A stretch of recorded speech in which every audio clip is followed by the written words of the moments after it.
What is going on, folks? This is Acid Root. So I'm going to review the second English album of Tokio Hotel. This album is called Humanoid. This is actually their third album, but the thing about it is in English, they're actually a German band, but in English albums, this is the second one. The first album from the English rendition was Scream, which I reviewed back in January, and that was actually pretty rock solid. Had a lot of good kind of commercial, but still kind of emo. It's kind of emo pop kind of stuff that was on there. Just they had a good consolidation, some stuff like that.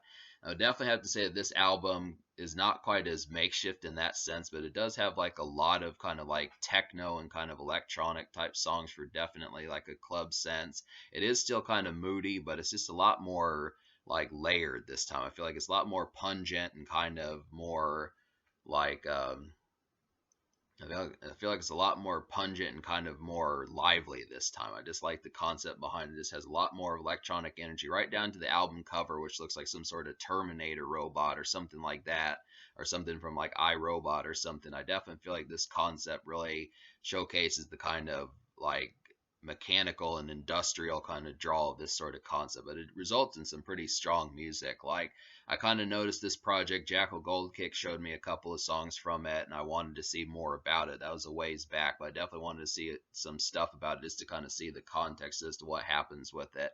It's actually pretty rather well put together. I just think the concept behind it. I mean, it's too bad that this band did not catch on more in like the United States, because I think this sort of stuff was kind of, especially the fact that this stuff came out in the 2000s. This is unlike a lot of stuff. I mean, maybe it's industrial, and you could say that like Power Man 5000 or Rob Zombie or Marilyn Manson, those type people did something to that, but I feel like this kind of stuff, this has like a lot more, like they were trying to make industrial commercial, and that's just kind of the thing about it. Like a lot of this kind of robotic and mechanical sounding stuff was aiming for like pop radio and that type of stuff. It'd be like if Fear Factory were on the radio, which is just kind of a concept that maybe not would seemingly kind of happen, but I do like the thing that they were trying to do it compared to some of this. It's just kind of, I mean, it just sounds like it's from the future. And I definitely like the concept about that. It just has that in a lot of ways. So I'm gonna go ahead and talk about the singles. The first single is Automatic, and this one to me really feels like a workaday kind of blue collar kind of song, but just with like makeshift kind of malaise. I mean, this one is very workaday and blue collar. It's just kind of makeshift malaise type stuff, but it does kind of have like some peppiness towards it. It's just kind of something that you would listen to if you bought this album pretty much through the weekdays. Not really a weekend song. It's just something to kind of get you kind of excited. Hey, I got work done, but I have to go back tomorrow kind of thing. It's just kind of one of those. It's kind of in an emo sense, kind of in like this kind of a peppy. It's not so much somber, and it's really not that moody even. And this is kind of a little bit like it's kind of like it's moody, but it does it with like pep to it. And I think that's just kind of the concept about it. It's just kind of a song that just has a little bit more vivid energy, despite the fact that like Tokyo Hotel can kind of get moody and kind of have like more of like kind of dark and kind of grim kind of records. This is one that doesn't really do that. I feel like maybe the sun is out on this song,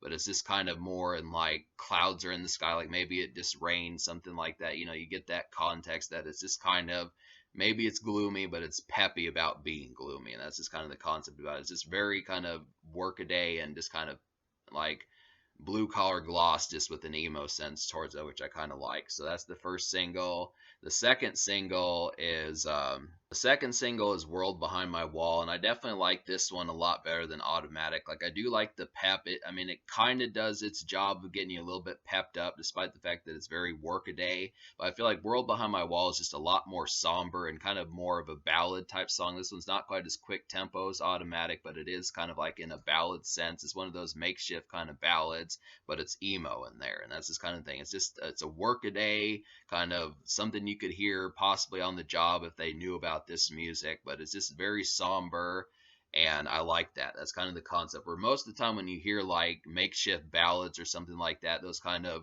guitars grinding kind of songs that you listen to at 3, 4, 5 p.m., something like that after work, it just kind of, most of them, they kind of have like this kind of hazy malaise about them that just kind of has like this gotta do it and kind of gotta get to it and that sort of attitude, this kind of that determined kind of mindset in a lot of ways. But I feel like this one's just a lot more somber with it, and I just kind of like that concept because they could have just went with the standard makeshift ballad and just kind of called it that. But I like the fact that it kind of cranks out some kind of real melancholy piano keys on there just to make it kind of more of a haunting song, just in case that you do have like some edge to you more so than just the standard vanilla blue collar stuff that's out and that sort of thing. So I do like that concept.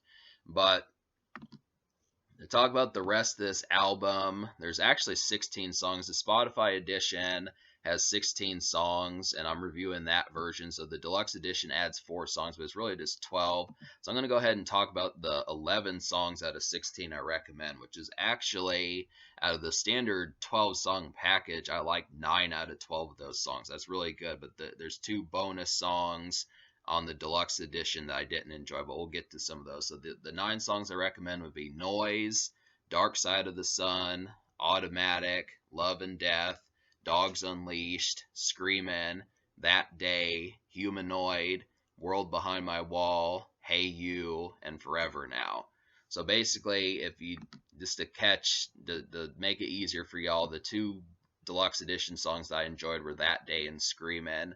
And so to we'll go ahead and talk about the songs I didn't enjoy first. Like I feel like Phantom Rider and Alien were just kind of more kind of down tempo kind of ballad songs. I feel like maybe they had too many of these. I mean, I at least liked it on World Behind My Wall, but I kind of feel like it didn't quite, when the production is not interesting, it just kind of comes off as more whiny and way more makeshift. I mean, there's just a lot of these. I think this album was intended as like an album you listen to just in like the I feel like this album was an album that you listen to in like the daytime commute and that type stuff, but it just does not come off as quite as compelling as it does like on some of the singles and stuff. And I just think that that's kind of the prospect about it, you know. But then there's also another song that kind of does that, which is Zoom Into Me. And then there's a couple songs on here like Human Connect to Human and Pain of Love that I mean, these are not down tempo songs, Pain of Love and Human Connect to Human, but I couldn't get into like the production behind them. I feel like for the most part they excel at having like some real compelling kind of up tempo and kind of jivey kind of songs, especially for like raves and nightclubs and that type stuff. But I do feel like they have some pretty jivey songs, so you can actually find that more than about half this album, even out of 16 songs, has those kind of vibes for that. It's not an overabundance of ballads on here or down tempo songs, but for the most part, when the production just doesn't connect as well and it's not something with like the energy of like Dogs Unleashed or like the ghoulishness of Forever Now or like the energy of Dark Side of the Sun or something like that. Those kinds of records, or even like the smoky kind of somberness of That Day. I kind of feel like it doesn't connect as well. But I mean, that's one of the few complaints I really have about this project is just, you know, sometimes the ballads don't connect as well. And it's the same thing with the up tempo songs. It just really boils down to just poor production choices more so than the actual effects of the songwriting and the music crafting that they're doing. It just was not over something rhythmic and very engaging to listen to.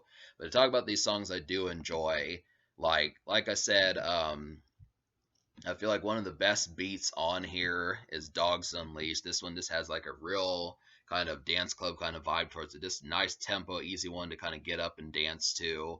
I feel like Screamin' is a nice vanilla club slash vanilla dance club song. Either way, you could just be at a club just chilling, or you could be at a dance club. This one works for that. I feel like That Day is like a very smoky kind of song. I really like the kind of hazy, smoky, just kind of real cloudy kind of distorted vibes of That Day. The definitely good riff on this song. And I feel like Humanoid was like a nice kind of backyard party. This one has like a more of a rock riff to it. This one's more of a rock song more so than electronic, but I like the energy behind it. Definitely felt like a good backyard party kind of song. Just had good riff, good energy about it. I feel like Forever Now was kind of like a nice ghoulish kind of dance bop, and this one definitely felt like, I mean, this is definitely one you could hear at a dance club, but it's not so much one that I would see like dancing to. I mean, it's just something that would be played in a dance club when you're more at like a booth or something with a beer, kind of just mingling and conversating or just appreciating the sights and that type of stuff. I mean, I like the fact that they had songs that can be played at a dance club but weren't necessarily meant for dancing as much. That's just kind of a good thing about it. I like Love and Death. This is probably a better example of like the makeshift stuff that I would have liked to sing, because this one's not a dance club song, but I feel like it's just a nice hazy evening kind of song. It kind of has that kind of energy about it. And like I'm trying to think of some other ones. Like Dark Side of the Sun is another one that's kind of like a dance club song. This is one of the ones that Jackal Goldkick showed me in the past. And this is like a vanilla rave kind of song. I definitely feel like this has the energy. This is a rock song. Uh this is definitely like That Day, and there's another one I forgot. Like, yeah, that is definitely like That Day and Humanoid. I just would have to say this is more rock related. Definitely feels like a backyard party kind of song or a nice vanilla rave type song. It just works in that sense. Has a good riff on there. And then Noise is a nice one too. This is another one. This is another one that Jackal Goldkick showed me in the past, and I do like this song. I feel like yeah, Noise is another one that Jackal Goldkick showed me in the past. I do like this song. This just felt like a nice day club kind of setting. If you're going to the club during the day or at least mid evening, something like that, 3 o'clock, 4 o'clock p.m., just get in there early to kind of get the good prices and the good drinks and just get ready to scope out people to mingle with and that sort of thing. I think this is a good one for that. It has a nice evening, kind of mid evening, kind of rave type feel towards it. Just really, it's kind of minimal production. It's just more about the boom clap on there, I would have to say. But I do like the concept of it kind of being that way. It's not quite as riff heavy or something like that, but it is one that just works in like the dance club in a lot of ways. Oh yeah, to talk about Hey You. So Hey You is one that might not be a dance club song, but I definitely see it as like a night venue kind of song, just for stepping out. Has a very similar vibe to like Beverly Hills, just that boom boom clap kind of feel. Beverly Hills by Weezer, or even We Will Rock You, which I don't know who that was by, maybe Queen or Kiss, one of those 70s 80s bands, something like that, that just, boom boom, that sort of vibe. This has that sort of stuff in the song, and it just has a good tempo over there. Just really kind of one to kind of zone out to and just appreciate stepping out for the night. So there's just a lot of good stuff on here that kind of goes along with that. It's just good energy overall, and there's a lot of good dance club cuts on here. So for me to score this project, I would say out 9 songs out of 12, I would basically say I would give like the standard edition just like a 9 or a 9.5 out of 10.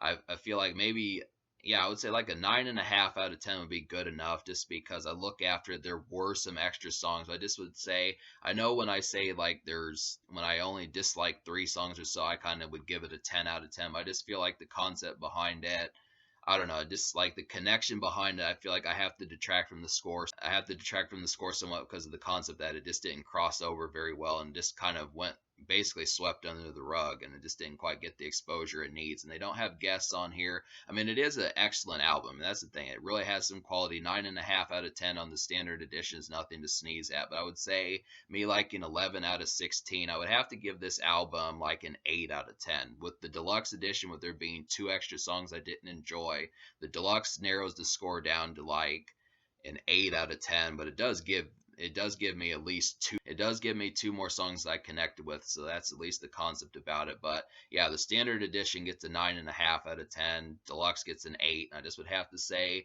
11 out of 16 is nothing to sneeze at. That's actually pretty excellent. I just would have to say that's pretty effectual in a lot of ways. I think that that's just kind of the concept about it. And the social score, I will give like an 8.75 out of 10, because I feel like it has the blue collar cuts, it has the workaday cuts, it has the dance cuts, it has the night venue cuts. It just has like an avid, pretty standard kind of social kind of lifestyle, just for the ideas of the homely and the kind of more get work done kind of cuts. And then it also has the recreational ones on here as well. It just does that with a more transgressible kind of energy and that sort of stuff. So it just works in that sort of vibe. And yeah, in terms of the future, I would have to say like Tokio Hotel put out like an album back in late 2022, so it was like November or something. So I'm gonna have to mess with some more of these, but I just don't know how well they've been crossing over into like the English charts. I feel like this was like their second biggest album after Scream. I do want to see what else they've done after that, but at least these two were like some good gems on here. I definitely have to say, I mean, keep in mind that the standard edition got a 9.5 out of 10. So that's definitely, if you can only get the 12-song edition, get it, because it has some good stuff. The deluxe edition has at least 2 more songs I do recommend, but that's just kind of the concept. So there's some good stuff.